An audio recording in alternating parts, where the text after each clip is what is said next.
and thank you very much for being here tonight. I appreciate the introduction, and I'm not going to go quite in the direction Christian suggested. I'm going to kind of do it a slightly different way. I'm going to introduce if you like, the tenets of process philosophy, which have really been maintained in the tradition of Western philosophy, at least since the very beginning. And I kind of want to emphasize that because I also have great sympathy with the, as it turns out to be, a Marxist idea that, a Marxist idea that there is a sort of conspiracy to suppress materialism in the favor of more Platonic idealism. I'll get to that. So I want to share basically from my interest in what has developed from my own experience of materialism, some anthropology, pragmatism, phenomenology, and action research, to what I kind of refer to now in this presentation at least as a sort of secular version of process philosophy. When we get to the early 20th century and the people who've developed process philosophy essentially in the 20th century, which are basically Bergson and Whitehead, I kind of stick more with Bergson than most of the people who talk about process philosophy, because Whitehead is just becomes far too godly for me. He's far too Christian in his pronouncements of the underlying theory. And the underlying theory is really very straightforward. So let me start by saying that my sort of epistemological starting point is that all claims to truth or all claims to anything at all are contestable. There isn't anything that can't be contested.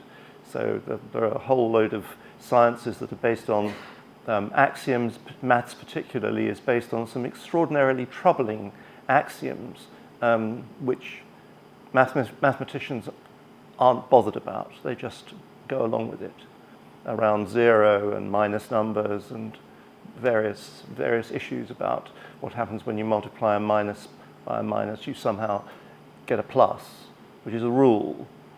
But it's kind of completely ridiculous, except in mathematics.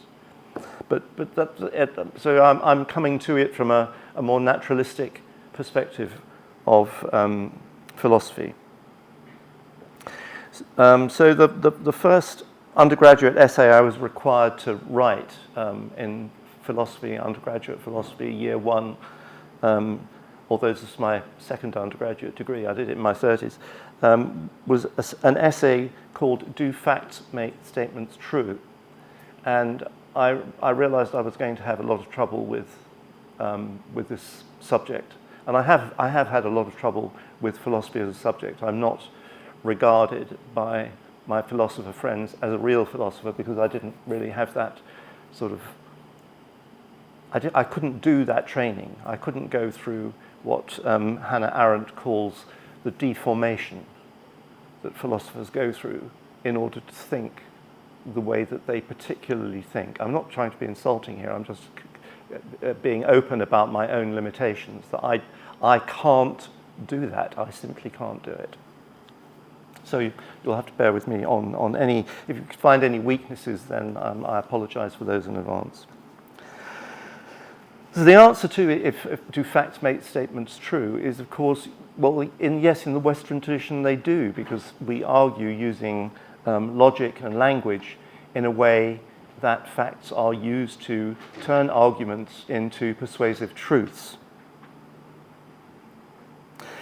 One reason for taking the subject of ontology, the philosophical word which refers to the nature and naming of the real, as a way into the subject, is that both tidiness and convention require a starting point. So I'm starting with ontology.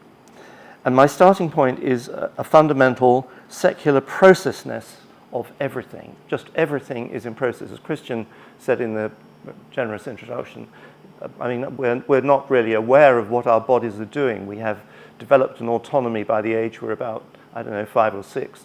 We no longer take any notice very much of what's going on unless it starts doing things that it doesn't normally do, or it isn't doing the things that it's meant to do. So there is a process going on the whole time of which we're really completely, not necessarily, well, yes, unaware, I would say, because we're not aware of what's going on, but our bodies are processing. As an example, I can suggest from the sort of endless field of oppositions, which is the basis of Western philosophy, and I sort of get that from sort of pretty much Anaximander and Aristotle right through and up into Descartes and Rorty. The idea of war and peace, the idea that war and peace are opposite. And war is a very hectic, I'm happy to say that I have managed, despite my advanced age, not to live anywhere during a period of war, except I suppose London in the early 70s when we were being bombed by Irish partisans for reasons which I completely understand. But I mean, I haven't lived in a state of war. I've lived mainly in a state of peace. But peace takes a great deal of management. It doesn't just happen. It isn't like we're at peace and we get drawn into war. We get drawn into war because we stop keeping the peace. And keeping the peace takes a lot of effort. Keeping institutions going, keeping establishments going, all of these things take a great deal of effort. But I don't think, unless you think of it in terms of process, peace is a process, you don't really think of it like that, or I tend not to. I think of peace as just everything being at rest, and war is everything being very agitated. So that's the sort of Western tradition of oppositions that I was brought up with in the 1950s in Great Britain. So I'm going to present a sort of short personal perspective of the history of philosophy of process, and this is my selection of the readings which you might otherwise find somewhere else, but I'm sure I'm coming up with some names that you're familiar with. But who I really want to start with is Heraclitus of Ephesus, dated from around 540 to 480 before the Common Era. And Heraclitus, like many writers of that time, was introduced into English thinking and literature very gradually. His fragmentary philosophy, and it is all fragments, there are only fragments, there's very little extensive writing, and in a way this is sort of almost philology, or the history of philosophy, or the basis of Western philosophy, because this is really a very early philosophy. And there's only bits of it, there are only fragments which were basically maintained and rewritten by the Stoics. So his fragmentary philosophy began to be translated in English during the Renaissance, and particularly during the 16th and 17th century.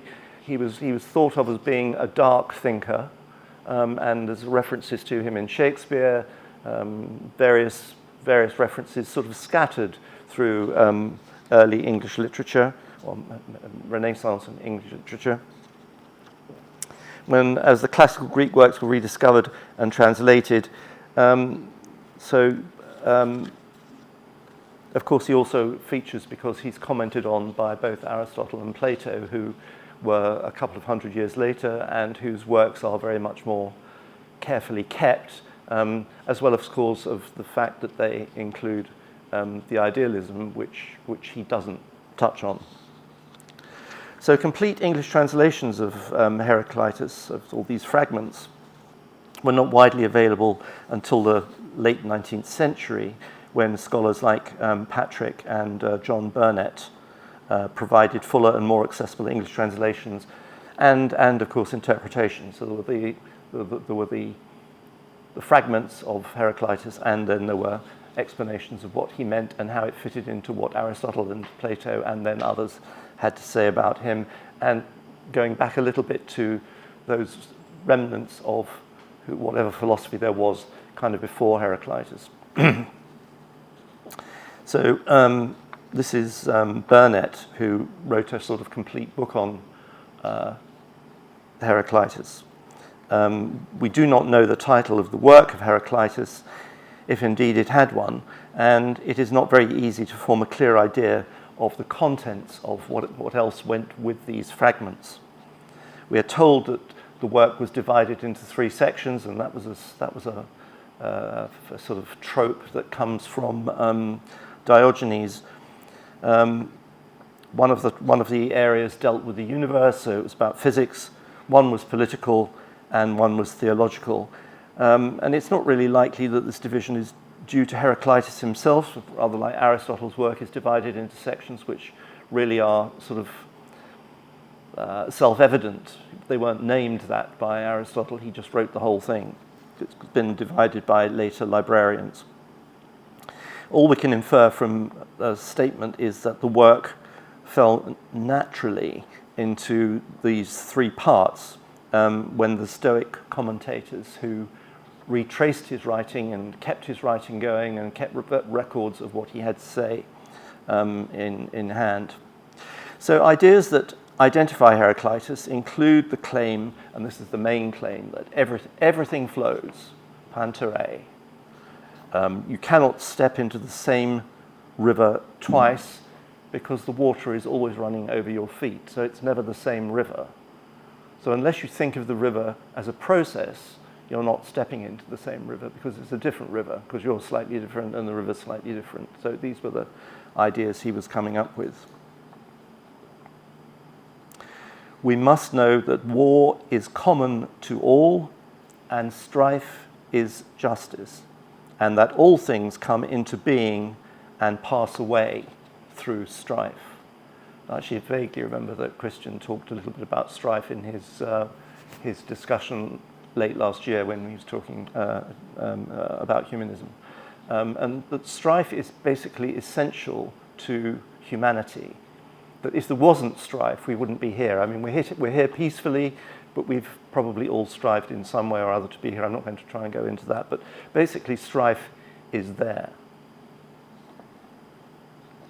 War is the father of all and the king of all. So essentially the idea that basically the greatest power we have is war, and I guess we try not to use it. But on the other hand, and very importantly, what he has to say in reference to Homer is that Homer was wrong to say that would that strife might perish from among gods and men. And this is Heraclitus. He did not realize that he was praying for the destruction of the universe. For if his prayer were heard, all things would pass away. So that without strife, or without maintaining peace in the middle of war, then we wouldn't really continue to develop.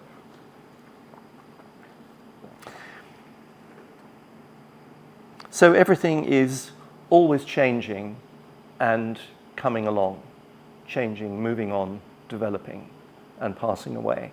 And it only goes in the one direction. Time only moves in one direction. This is important when we come to people like, this idea is important when we come to people like Bergson's idea of duration and the fact that it moves in a single direction. Heraclitus believed the universe was a constant state of flux. He illustrates his perspective with an analogy in which he argues that you cannot step into the same river twice, as both the person and the river are different each time. In his philosophy, fire symbolizes movement through self-consumption, so things are consumed through fire, although fire is a process, it's not a thing. There isn't a thing called fire, it's a process, it can't be pinned down. Heraclitus' theory suggests that all aspects of nature are in a state of constant change, with fire transforming transforming into water and earth, and vice versa, in a sort of eternal cycle. So again, here we have the anticipation of perhaps, the idea of the continual cycle in Nietzsche and in Deleuze. A crucial aspect of this philosophy is a coinciding of opposites. So he coincides them.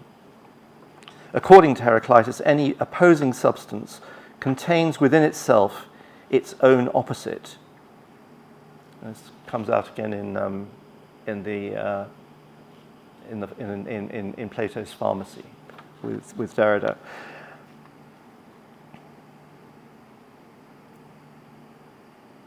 Participating in a continual circular exchange and motion that ultimately maintains the stability of the universe.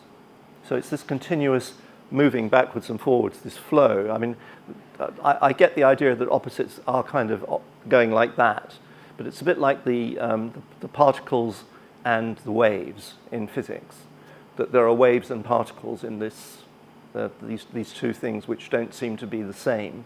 There are two different things going on, that things are opposing, but they're opposing in a continuing process, and they continue to oppose and fall apart and reform.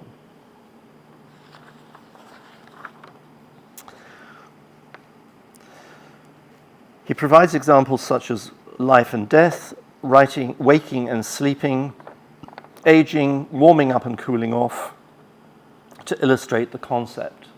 So he tries to develop the idea that what it is about opposites that they have of each other in them. And process is simply primordial. A river is not an object, it is a continuing flow of water. The sun is not a thing, it is a continuing conflagration.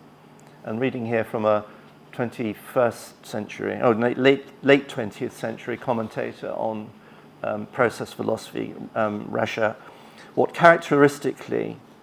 is characteristically definitive of process philosophizing as a distinctive sector of philosophical tradition is not simply the commonplace recognition of natural processes as the active initiator of what exists in nature, but an insistence on seeing process as constituting an essential aspect of everything that exists. A commitment to the fundamentally prosexual nature of the real. For the process philosopher is, effectively by definition, one who holds that what exists in nature is not just originated and sustained by process, but is in fact ongoingly and inexorably characterized by process.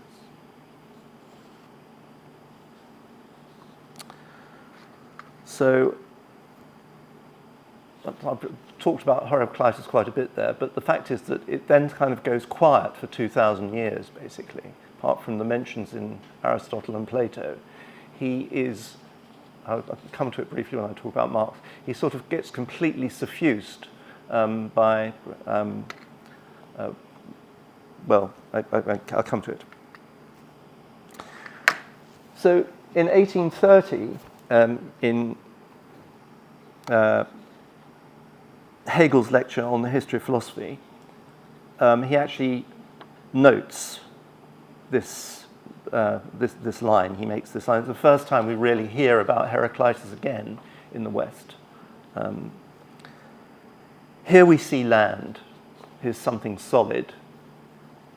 There is no proposition of Heraclitus which I have not adopted in my logic. So Heraclitean thinking, the notion of the flow, is the basis of the dialectic. If you like to think about it like that, anyway, that's how I see it. And it's amazing to me that it took quite such a long time for anybody else to come up with it so coherently as Hegel does. But it's sort of, as Peirce says, basically you go from Aristotle right the way through to Kant with absolutely nothing said about Heraclitus or process. It's just that entire 1500-year time where the church or the Platonists have swamped materialism with idealism, the idea of the ideal form.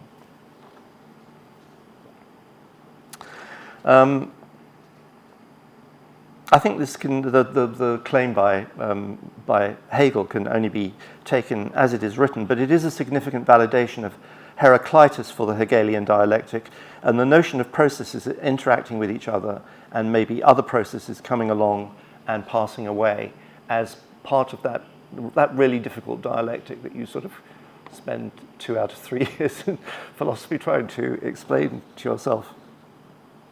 Now, so after Hegel, Marx, before he was a Marxist, basically, in his doctorate, entitled The Difference Between Democritean and Epicurean Philosophy of Nature, he sort of mentions Heraclitus in passing. He doesn't spend any great deal of time on Heraclitean philosophy, but he's establishing here in his PhD the essential basis of his material, his historical materialism.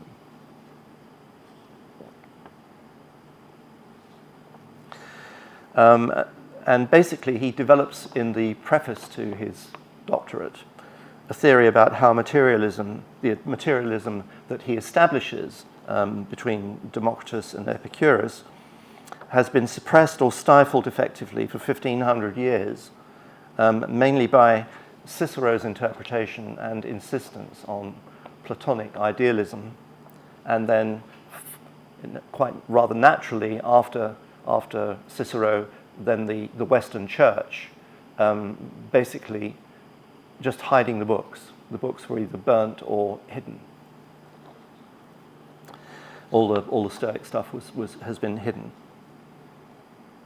But I'm not going to develop that too much. I just wanted to point out that it's rather joyous to find Marx coming up with this conspiracy theory in 1840.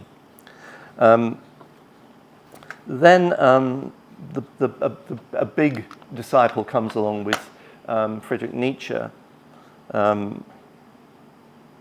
where we find a portrayal of the pre-Socratics, although for Nietzsche he calls them the pre-Platonics, because he regarded Socrates as being different. I mean, it's traditional in Western philosophy to talk about the pre-Socratics as being a group of people that included Democritus and Heraclitus. But Nietzsche kind of redefines the group and says that actually Socrates was one of those early Greeks rather than a Platonist. So we found the pre-Socratics discussed as being a profoundly interesting and relevant philosophers in his publications from about 1872 onwards, and he mentions them both in publications during his lifetime and in things that he left behind that got published either by his sister or by commentators later. So it's both in Beyond Good and Evil, in Ecce Homo, in the philosophy of the tragic age of the Greeks, in the pre-Platonic philosophers, which I will come to, and in the Twilight of the Idols. And I'm going to give you a few words from Nietzsche here. Of course, the universal nature of struggle does not logically entail the transience of objects and properties. Whether two perfectly balanced opposing forces meet, when two perfectly opposing forces meet, the object on which they are acting does not move at all. When a strong force meets a weaker opposing one, the object on which they are acting moves only in the direction in which the stronger force is pushing it. This is the war, or this is the polemos. It's the idea of the stronger being the most significant. For Heraclitus, though, objects are constantly being moved back and forth. And in this book that I'm quoting from, which is the Pre-Platonic Philosophers, which was a series of lectures that Nietzsche did in about in the early 1870s. And he left his lecture notes, but they weren't published during his lifetime. They were published about 1910. For Heraclitus, though, these objects are constantly being moved back and forth between the same opposing forces. This implies a concept of force that is much more similar to what is encountered on the battlefield than in a physics textbook. So again, polemos, war. Then in Ecce Homo, in his proximity, so in Heraclitus' proximity, I feel altogether warmer and better than anywhere else. The affirmation of passing away and destroying, which is the decisive feature of a Dionysian philosophy, saying yes to opposition and war, becoming, along with a radical repudiation of the very concept of being. This is sort of anti-Platonic theme, very strong in Nietzsche. All this is clearly more closely related to me than anything else thought to date. The doctrine of eternal recurrence, that is, of the unconditional and infinitely repeated circular course of all things. This doctrine of Zarathustra might, in the end, have been already written and taught by Heraclitus. That's Ecce Homo. Right, Nietzsche, here we are. So here it is in the pre-Platonic philosophers, where he deals with about 10 philosophers, and his section on Nietzsche is by far the longest. He gives far more time and attention. I think it's about 32 pages he gives to Nietzsche, whereas the others are sort of 2 or 3 pages. Eternal becoming possesses something at first terrifying and uncanny. The strongest comparison is to the sensation whereby someone in the middle of an ocean or during an earthquake observes all things in motion. So I thought it was quite clever of Ian to choose that image of the guys on the wave being turned over, everything just being completely overturned. It calls for an astonishing power to transmit the effects of sublimity and joyful awe to those confronting it. If everything is in becoming, then accordingly, predicates cannot adhere to a thing, but rather likewise must be involved in the flow of becoming.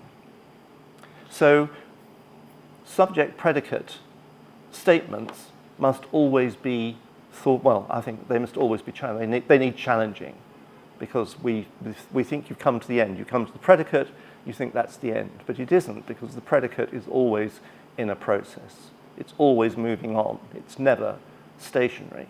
It's already gone by the time you've said it. Okay, so that was my bit from Nietzsche. Then just a few short years later, with Bergson in pretty much all of his work, but I've selected just from Time and Free Will and Creative Evolution, which were 1889 and 1907. Bergson saw the world as fundamentally biological and conceived of it as an organismic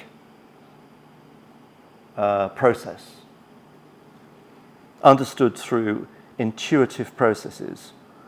Physical time is a mathematical fiction or a scientific order, whereas we live through roughly interconnected durations.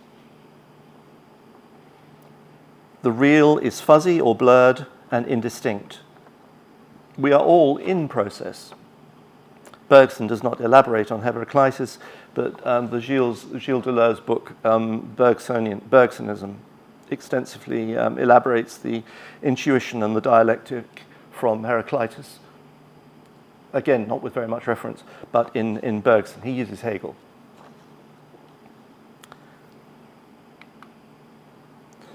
Then moving clearly into the 20th century, finally get to Alfred North Whitehead with Science and the Model World, the Lowell Lectures of 1925, and Process and Reality, the Gifford Lectures of 1927 and 28, and they're published a couple of years later, but these were the lectures. And Whitehead sees time as something inseparable from its existential content. So you can't separate time. This is a really important philosophical distinction for me, that you can't separate time from what goes on during time.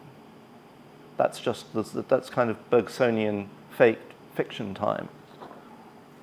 Human time is marked by the experiences that we live through in the time that we're living through it.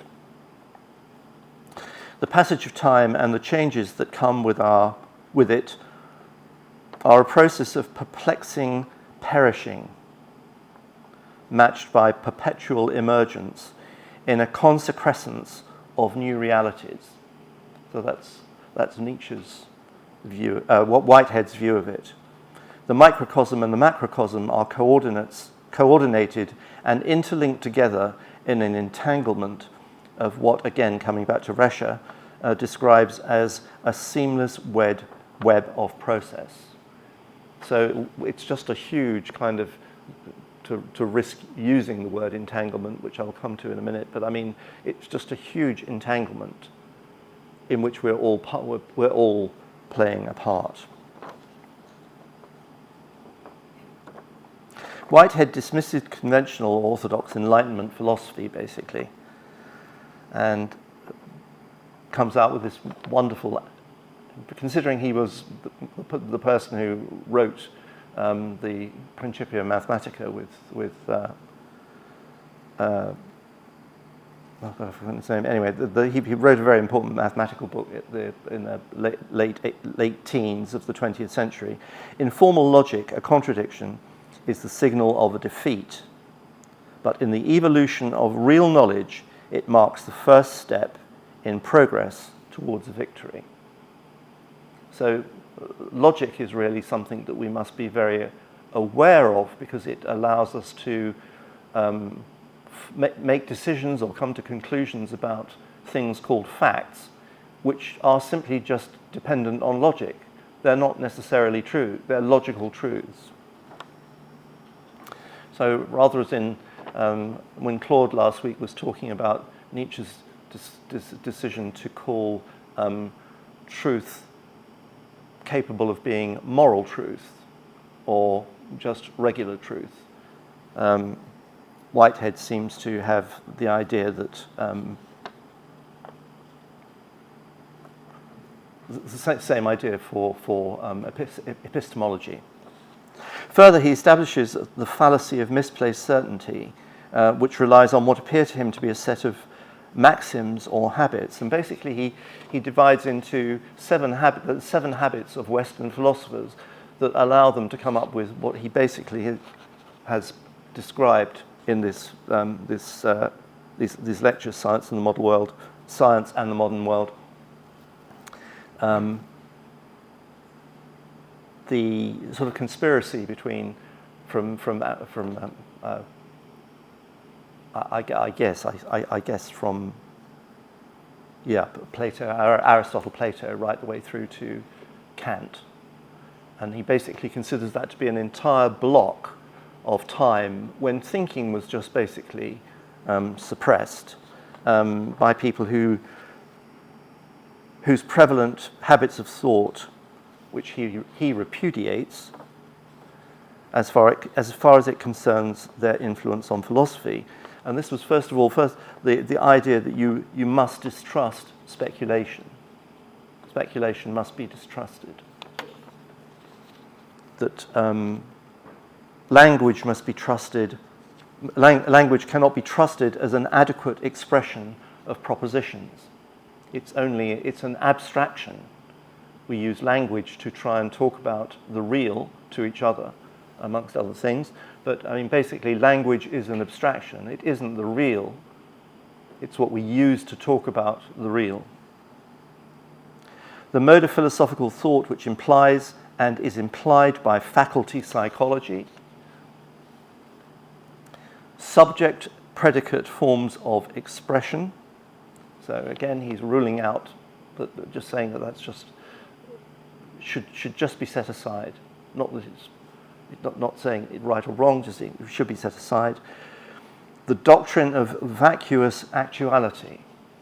It's the idea that things can be just shown to be true. This is obviously true according to logic. And then with a particular swipe at Kant, he selects the Kantian doctrine of an objective world as a theoretical construct from purely subjective experience. Well, it may be that is what it is, but then that is all that we can say about it if we don't consider process. Then you have arbitrary deductions in ex absurdo arguments and the belief that logical inconsistencies can indicate anything else than an antecedent error. So if you have a logical inconsistency, that must mean, from logic, that you've said something wrong in the first half of the syllogism, or the syllogism isn't correct. So by reason of its ready acceptance of some or all of these myths and fallacious procedures, much 19th century philosophy excludes itself from relevance to the ordinary, stubborn facts of daily life. That was what Whitehead writing in about the 19th century, but in 1929.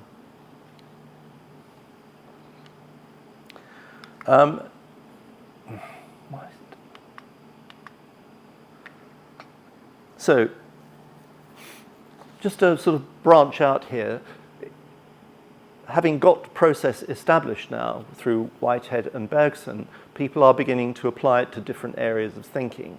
And one area that I'm particularly, or have been particularly attracted to, I don't know a great deal about it, but Bateson didn't write an enormous amount, so I'm quite familiar with the two, particularly his two main books, Navin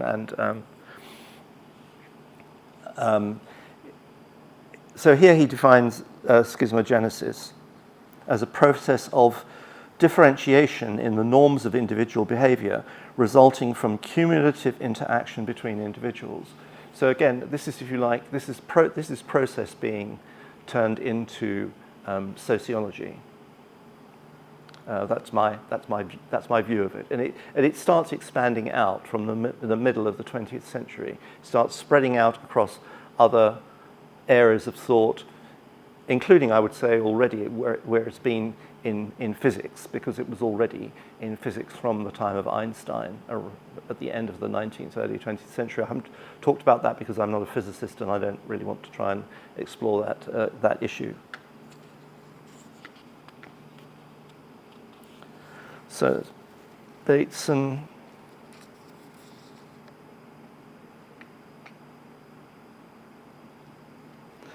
So Bateson goes on to say that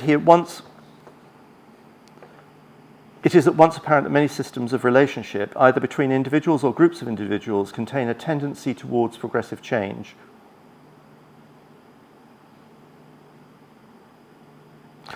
For it is, for example, one of the patterns of cultural behavior considered appropriate in individual A is culturally labored as an assertive pattern, while B is expected to reply to this with what is culturally regarded as submission.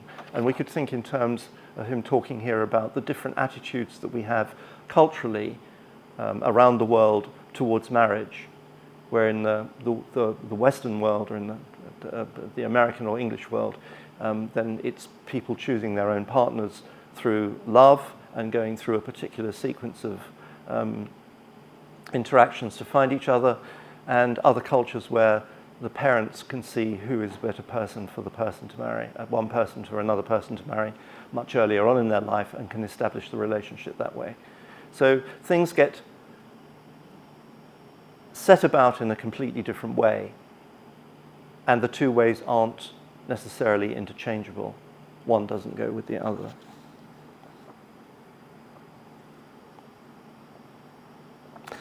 Progressive changes of this sort we may describe as a complementary schismogenesis, but there is another pattern of relationships between individuals or groups of individuals which equally contain the germs of progressive change. For example, we find boasting as a cultural pattern of behavior in one group, and that other group replies to this with boasting. A competitive situation may develop in which boasting leads to more boasting, and so on. So this is essentially how tension builds up, how polemos comes to the fore. This type of progressive change we may call symmetrical schismogenesis. So essentially Bateson's developing a theory of sociology along the lines of process theory.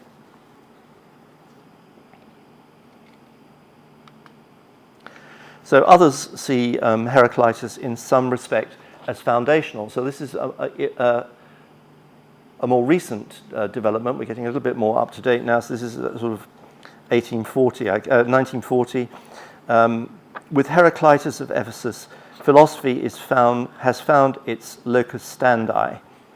Wisdom is one thing. It is to know the thought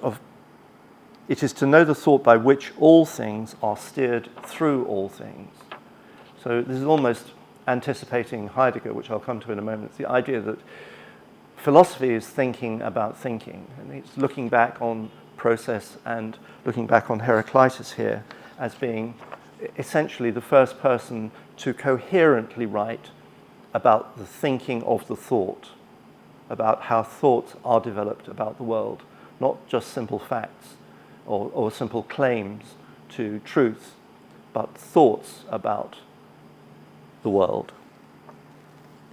And coming to what some may recognize as the social construction of reality, Heraclitus gives the sharpest and profoundest expression of the Ionian postulate that the universe is an intelligible whole. It is intelligible since it steers all things. It is a whole since it is in perpetual flux of change. Yet in this form of doctrine retains one contradiction. Mere change and flux cannot be intelligible, for they achieve not cosmos, but chaos. Heraclitus solved this difficulty by recognizing in the flux of change an inherent dominant measure. We remember that the world was an ever-living fire, with measures of it kindling and measures of it going out. The continuous transition of everything into its opposite was regulated by this measure. It was, as we have seen, an attunement of opposite tensions, like that of the bow and the lyre. So the bow rubbing against the string. That friction, that tension, that stress. For this reason, Heraclitus rejected the doctrine of Anaximander, according to which the opposites had to make reparation to one another for their injustice. He held that it was the nature of things that they should be continuously replaced by one another. Here, for the first time, attention is centered not on the thing known, but on the knowing of the thing. Thought controls the phenomena as it constitutes the thinker. So that's Frankfort writing in 1942 about the end. And this is Frankfort's book. The Frankfort now book is about the end of prehistory. I mean, it's basically a book about prehistory, which isn't particularly long, but it's basically about the traditions of which we still really have no permanent, coherent record in the way that we do as established by Heraclitus, people writing things down, and those records being kept and being commented on and updated. So again, this is a really basically going back to Protagoras and the idea of man is the measure of all things, but 2,400 years later. At roughly the same time,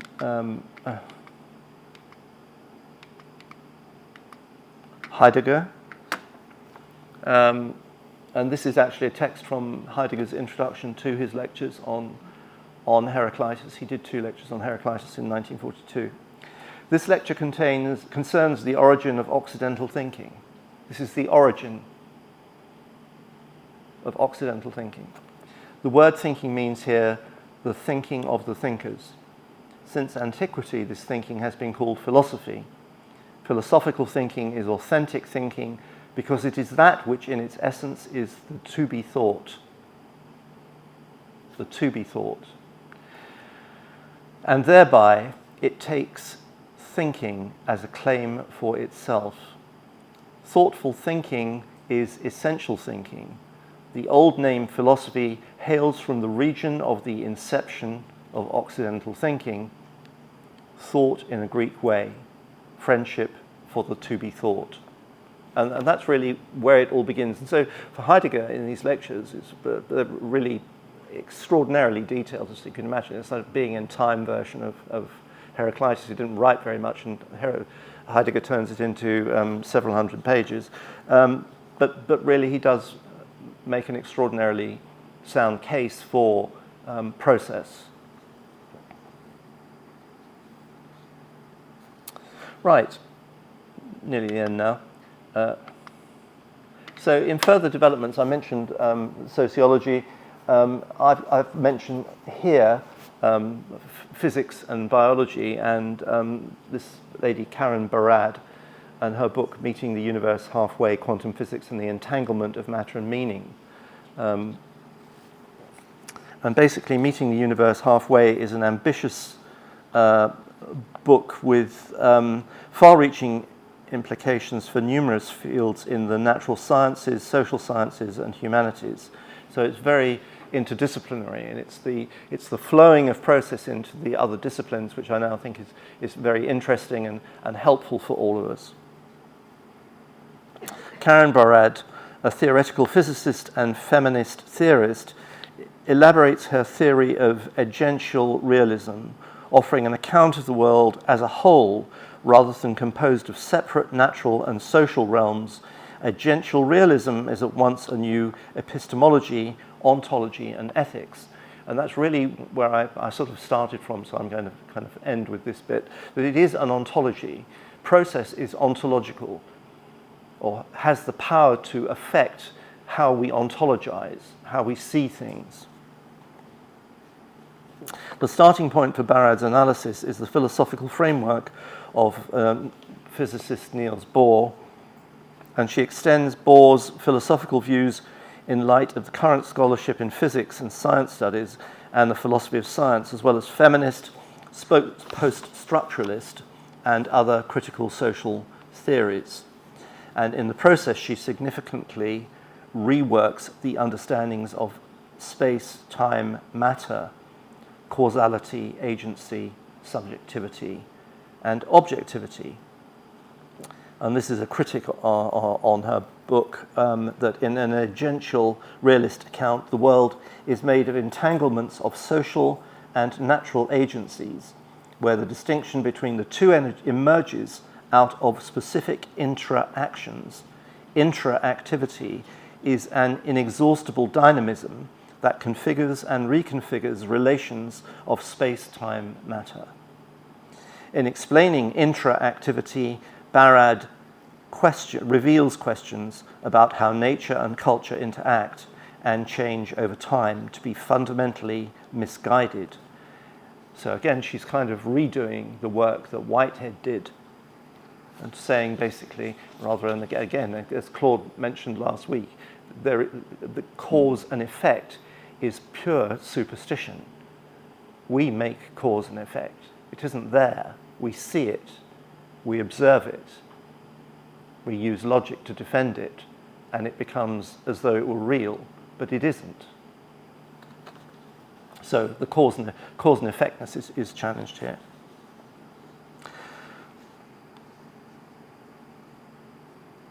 In explaining interactivity, Barad reveals questions about how nature and culture interact and change over time to be fundamentally misguided, and she reframes understanding and the nature of scientific and practical and political practices in their interrelationships. Thus, she pays particular attention to the responsible practice of science, again, another feature from Whitehead and indeed Nietzsche, and emphasizes change in the understanding of political practices, critically reworking Judith Butler's influential theory of performativity. Finally, Barad uses agential realism to produce a new interpretation of quantum physics, demonstrating that agential realism, which is essentially what process has become, is more than a means of reflecting on science. It can be used to do science. So that if we use process as a means of refocusing our attention on the process of everything, we can have far more effect on it than my kind of.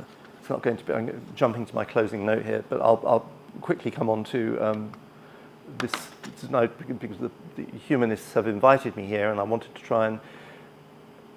I have not made every point that I could make along the way as to how process philosophy, and particularly the commentators that I have called on, would find links with humanism. But I've identified here, and not from Malta humanism, but from American humanism, these sort of four principles: that knowledge of the world is derived by observation, experimentation, and rational analysis. Humans are an integral part of nature, the result of unguided evolutionary change. Ethical values are derived from human need and interest as tested by experience, so very pragmatic. And life's fulfillment emerges from individual participation in the service of human ideals. So those are the four principles that the Americans claim to be, if you like, the leading thoughts at the moment of American humanism. And to me, this is completely reflected in or developed from process thinking, or from Heraclitus, essentially. So I'm going to end there. My training. I'm trained. My PhD is in critical accounting, and very early in my training, I met a sort of pragmatic accountant who said he was always bring it back to so what. So after all that, so what? And the so what really is the thing like the cause and effectness, that what we can look at differently as a process that would have stopped us spending the last 150 years looking at the very simple version of the materials economy that we have, which we treat as though it is a thing. The reason we're in so much environmental trouble is because we can't stop the processes which we regard as being things which we don't want to give up. That's one possible reason. Let me not put it too firmly. So it's very important to me, it's significant to me as a teacher that people become aware of process thinking. Important to me as a teacher that humanism is more advanced as an approach to, if you like, a religion or a superstition, because everything is a superstition. And that's really the basis for bringing this to your attention this evening. So thank you very much. I'm very happy to take questions or comments, and I'll leave it there. There's my email address if you want to drop me a note and ask for. If you want any of the literature, please just drop me a note and I'll send it. Thank you very much.